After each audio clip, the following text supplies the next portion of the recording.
Singgah, karya Jordan Raphael, dibacakan oleh Jordan Raphael. Hari itu adalah hari kemerdekaan Indonesia. Tepatnya adalah 17 Agustus 2019. Semalam sebelum hari itu, entah dari mana, dia bisa mendapat nomorku. Entah kenapa aku dan dia pun bisa sefrekuensi. Kita bercerita banyak tentang diri kita masing-masing. Namun anehnya saat bertemu denganmu, aku malah terpaku. Sepatah kata pun tak bisa keluar. Dan di saat itulah aku menyadari kalau ada yang tidak beres dengan diriku. Hari kemerdekaan Indonesia, aku merasakan kemerdekaanku sendiri. Sialnya, sebagai lelaki, aku tak bisa mengawali. Aku kaget saat kami bertatap muka dan dia menanyai aku. "Mas, kamu lihat kakakku tidak?" Dengan panik karena aku tidak bersiap, aku menjawab, "Oh iya, di sana." Sempat terfikir olehku seberapa payahnya diriku ini, dan aku pun bergegas pulang.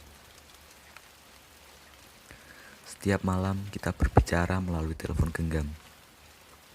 Aku hanya berani berbicara denganmu melalui WhatsApp, dan saat bertemu aku tidak bisa berbuat apapun. Sebagai adik kelas, dia cukup berani untuk mendekatiku, yang bahkan bisa dibilang mukaku jauh dari standar laki-laki ideal. Hanya beberapa hari kita berbicara melalui WhatsApp, dan aku memberanikan diri untuk bilang padanya, "Mau tidak jadi pacarku?" Dan dia bilang, "Ya, aku mau." Aku kaget dengan yang dia katakan, karena aku tidak berharap lebih dari ungkapan kataku ini. Entah kenapa dia mau bersanding denganku, yang hanyalah pecundang di sekolahnya dan bukan orang kuat yang bisa melindungi orang tersayangnya. Sudah hampir seminggu kita menjalin hubungan. Aku masih orang yang tidak berani berbicara denganmu secara langsung. Hanya kalimat romantis yang tertulis di layar. Bahkan aku belum bisa memanggilmu dengan panggilan sayang. Karena di pikiranku kata itu adalah kata yang norak untuk diucapkan. Dan entah kenapa dia marah kepadaku karena aku tidak memanggil dia dengan sebutan itu.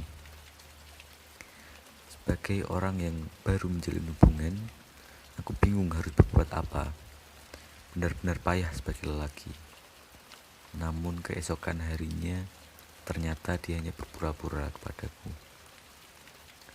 Entah kenapa ada yang sesak di hatiku. Sesuatu yang disebut sakit hati mungkin. Walau hanya karena kebohongan kecil, aku merasa sakit. Namun ternyata banyak kebohongan lain yang dia sembunyikan. Dan benar, sakit hati pertama untuk diriku. Emosi mengendalikan diriku, dan aku tak bisa berbuat apapun. Aku tak bisa berpikir jernih. Yang hanya di pikiranku adalah jika dia berbohong, maka mungkin perasaannya kepadaku hanyalah kebohongan semata. Tanpa berpikir panjang, aku memutuskan untuk mengakhiri hubungan itu. Entah apa yang ada di pikiranku, karena aku dikendalikan oleh emosi. Namun yang tidak kusangka adalah dia.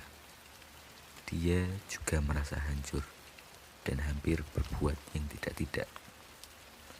Sial, ternyata dia benar-benar jatuh cinta denganku. Pikiranku kacau dan ternyata memang sebodoh itu diriku. Bodohnya, aku meminta maaf kepada dirinya dan meminta kesempatan kedua. Dan yang tidak kusangka, ternyata dia mau memberi satu kesempatan. Aku tidak habis pikir dengan itu. Mungkin benar yang orang katakan, cinta membuatmu bodoh. Sudah 3 minggu kita menjalin hubungan, dan ya, aku masih pecundang yang tidak berani mengucapkan sepatah kata pun kepadamu. Dan pada malam itu, tepatnya ulang tahun temanku, kita sudah merencanakan untuk bertemu lebih awal dan ingin menikmati matahari yang terbenam. Namun rencana itu gagal total. Namun tak apa, kita masih bisa hadir di ulang tahun temanku. Kakakmu yang tidak lain adalah pacar temanku sudah menyiapkan kue ulang tahunnya. Ulang tahun kecil-kecilan yang hanya dihadiri beberapa orang tersebut, masih saja ada rasa sunyi di antara kita. Sial, kenapa sepatah kata pun tak bisa keluar. Masih sunyi saja dan aku mencoba memberanikan diri dan bilang, "Hei, mau aku suapin?" Tidak habis pikir, kenapa aku malah berkata seperti itu. Kupikir dia akan menjawab dengan kata-kata romantis lainnya. Namun dia hanya terdiam seperti memendam perasaan lainnya. Untuk sementara sempat terbesit di pikiranku, kenapa aku malah mengacaukan kesempatan ini. Beberapa menit penuh kesunyian berlalu. Kupikir semuanya sudah selesai, namun sepertinya Tuhan masih memberiku kesempatan untuk mencoba. Aku mendapat kesempatan untuk mengantarnya pulang, tentu dengan beberapa teman. Engkau mengisi jok kosong di belakangku. Malam yang seharusnya dingin itu menjadi malam yang indah.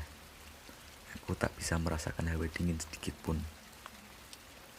Meskipun di perjalanan yang dipenuhi dengan rasa sunyi tersebut, aku pulang dengan rasa senang. Nampaknya semesta ingin menyatukan kita. Namun apa daya, aku yang tak bisa berbuat apa-apa. Sekian.